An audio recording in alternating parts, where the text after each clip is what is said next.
Hello guys, welcome back to my channel chemistry zone. आज का हमारा टॉपिक है separation of isotopes. Last video में हमने 4 मेथड पढ़ लिए थे। इसमें हम जो है 3 और मेथड पढ़ेंगे कि किस तरीके से आप आइसोटोप्स को सेपरेट कर सकते हैं। हमारे पास आइसोटोप्स होते क्या हैं? बेसिकली वो जिनमें नंबर ऑफ न्यूट्रॉन या मास नंबर का डिफरेंस हो। ठीक है, इसमें हमारे पास जो 5th मेथड आ रहा है दैट इज़ इलेक्ट्रोमैग्नेटिक सेपरेशन। अब इलेक्ट्रोमैग्नेटिक का मतलब है कि आपने इसमें कहीं ना कहीं इलेक्ट्रोमैग्नेट यूज़ करना है।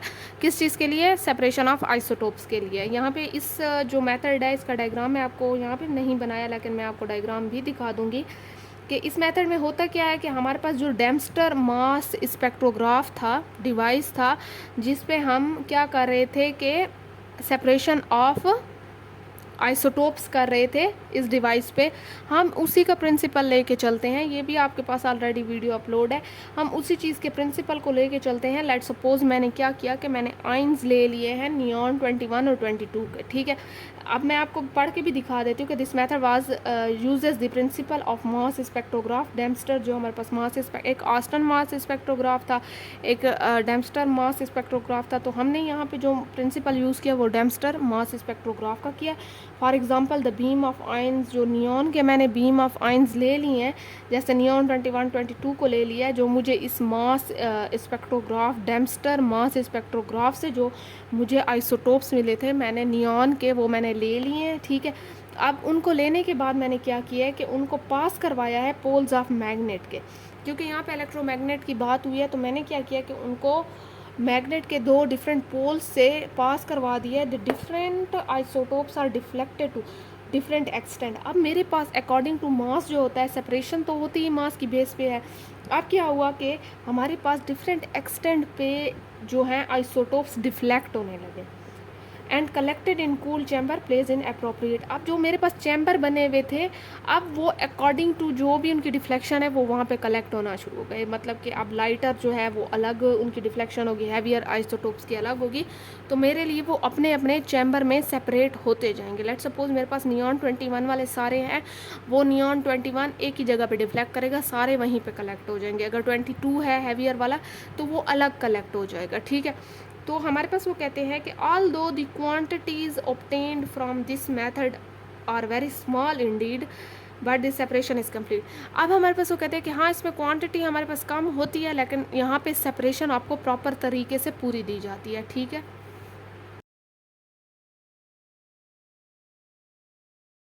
अब अगला मेथड देखिए कि फ्रैक्शनल इलेक्ट्रोलाइसिस है। फ्रैक्शनल इलेक्ट्रोलाइसिस में हमारे पास क्या होता है कि आपके पास फ्रैक्शन बनाए जाते हैं और साथ में प्रोसेस किया जाता है इलेक्ट्रोलाइसिस का। ठीक है, यहाँ पे देखिए कि आपके पास है here the principle is that the rate of liberation of isotope of an element at an electrode during electrolysis is different. This is so because, अच्छा यहाँ पे एक चीज़ देखिए कि फ्रैक्शनल का मतलब होता है किसी चीज़ को हिस्सों में फ्रैक्शन में करना। इलेक्ट्रोलाइसिस कि आपके पास किसी भी सोल्यूशन या पानी में, जो लाइसिस का मतलब होता है तोड़ना। ठीक है, इलेक्ट्रो मतलब इलेक्ट्रोड जो यूज़ करेंगे आप लोग, उस पर हमारे पास जो सेपरेशन होगी that is called electrolysis separation. ठीक है, वो कहते हैं कि हमने जो यहाँ पे प्रिंसिपल किया है वो ये है कि आपके पास आइसोटोप कितनी लिबरेट हो रहा है, कितना बन रहा है किसी भी एलिमेंट का एक इलेक्ट्रोड पे, जब आप वहाँ पे प्रोसेस करते हैं इलेक्ट्रोलाइसिस का। ठीक है, मींस कि आपके पास इलेक्ट्रोलाइसिस हो रही है, किसी भी इलेक्ट्रोड पे एक आइसोटोप कितना जमा हो रहा है, दैट इज़ कॉल्ड इलेक्ट्रोलाइसिस का प्रोसेस। और हमारे पास ये फ्रैक्शनल इलेक्ट्रोलाइसिस होगी। ये क्यों होता है? This is so because the ion of heavier isotope move slower while the those of lighter isotope move faster to the opposite electrode. वो कहते हैं कि हमारे पास heavier isotope obviously slowly move करेगा बजाय लाइटर के, तो लाइटर जल्दी से कलेक्ट हो जाएगा।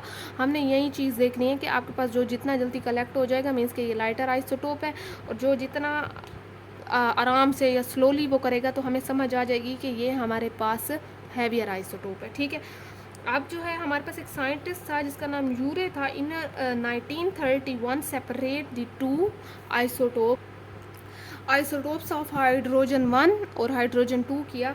उसने क्या किया कि दो सेपरेट जो आइसोटोप्स जो थे वो सेपरेट कर लिया, जिसमें एक हाइड्रोजन 1 आ रहा था, एक हाइड्रोजन 2 आ रहा था। मीन्स कि हमारे पास प्रोटीनियम और ड्यूट्रियम जो था वो क्या किया, सेपरेट किया by the electrolysis of acidify water. अब हमारे पास जो था उसने इलेक्ट्रोलाइसिस की एसिडिफाइड वाटर, मीन्स के वाटर में एसिड डाल के उसमें इलेक्ट्रोलाइसिस की, किस चीज़ की, दो आइसोटोप ऑफ हाइड्रोजन ले लिए। ठीक है, the hydrogen 1 is liberated 5 times as rapidly as H2 हमारे पास जो था। मीन्स के अब क्या हुआ कि ये तो लाइटर था, ठीक है, अब जो लाइटर होगा आइसोटोप वो क्या करेगा कि वो जल्दी से आपके पास जो एक इलेक्ट्रोड है उस पर जमा होना शुरू हो जाएगा, और ये जो H1 था प्रोटेनियम वो हमारे पास इतना जल्दी हुआ कि वो 5 टाइम्स जो था वो मुकाबले में दूसरे आइसोटोप के जल्दी से लिबरेट हो गया। ठीक है, कैथोड के ऊपर।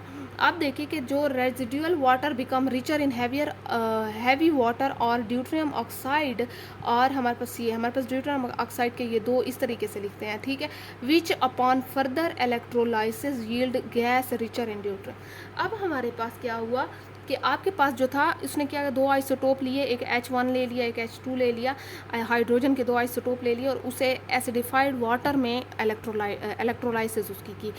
अब हमारे पास जो इलेक्ट्रोड थे, जो कैथोड था, उस पर H1 जो था प्रोटीनियम वो जल्दी से लिबरेट होना, जमा होना शुरू हो गया। ठीक है, अब जैसे वो वहाँ पे आना शुरू हो गया 5 टाइम्स, तो आपके पास सारा तो वो वहाँ पे जमा हो गया, तो हमारे पास जो बाकी बच किया गया था वो हैवियर वाला बच गया था। अब उसकी अगर हैवियर वाले की उन्होंने मज़ीद इलेक्ट्रोलाइसिस की तो हमारे पास जो गैस थी ना वो अब ड्यूट्रियम की शक्ल में हमारे पास मिल रही थी। हमारे पास जो हैवियर आइसोटोप था वो हम इस तरीके से उसकी दोबारा से इलेक्ट्रोलाइसिस मीन्स के करके, या आप उसे जो बचा हुआ था आपके पास जितना भी रेजिडुअल बचा हुआ था उससे निकाल सकते थे। तो ये दो बहुत ही आसानी से उन लोगों ने अलग कर लिए थे। ठीक है, आप देखिए कि आपके पास आती है लेज़र सेपरेशन। अब लेज़र इसमें बीम यूज़ होगी कि इससे आप आइसोटोप कैसे सेपरेट करते सकते हैं।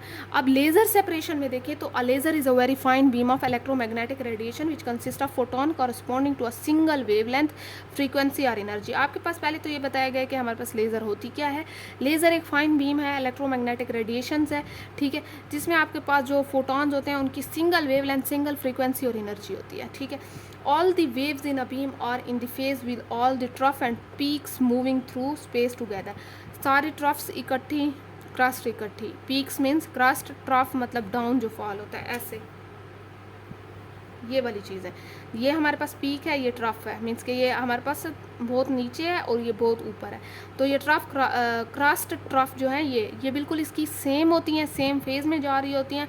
ये लेज़र बीम के बारे में बताया हुआ है। ठीक है, in recent year development of laser has been used for separation of isotopes. हमारे पास ये अब जो कुछ सालों में जो है इस लेज़र को सेपरेशन ऑफ आइसोटोप्स के लिए भी यूज़ किया गया।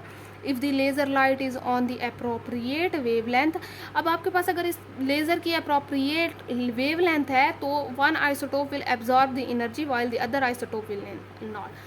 क्या करेगा कि लेट सपोज, अब यहाँ पे कैसे होगा, आपके पास जैसे वेवलेंथ आ रही है ये यहाँ पे, तो अगर इसकी अप्रोप्रिएट एक वेवलेंथ है तो एक आइसोटोप मेरे पास जो है वो क्या करेगा, ये मैंने आइसोटोप बना लिया, लेट सपोज ये आइसोटोप जो है ये इसकी सारी एनर्जी एब्जॉर्ब कर लेगा। लेट सपोज मैंने क्या किया है कि मैंने किसी भी चीज़ का, यूरेनियम का जो है ये आइसोटोप बना लिया। अब इसकी जो एनर्जी होगी या जो इसकी वेवलेंथ होगी ये इसे एब्जॉर्ब करेगा एक आइसोटोप, लेकिन सेम टाइम पे दूसरा आइसोटोप ये वाली एनर्जी एब्जॉर्ब या ये वाली वेवलेंथ एब्जॉर्ब नहीं करेगा, क्योंकि उसका तो मास नंबर ही डिफरेंट है, वो कोई और कर लेगा।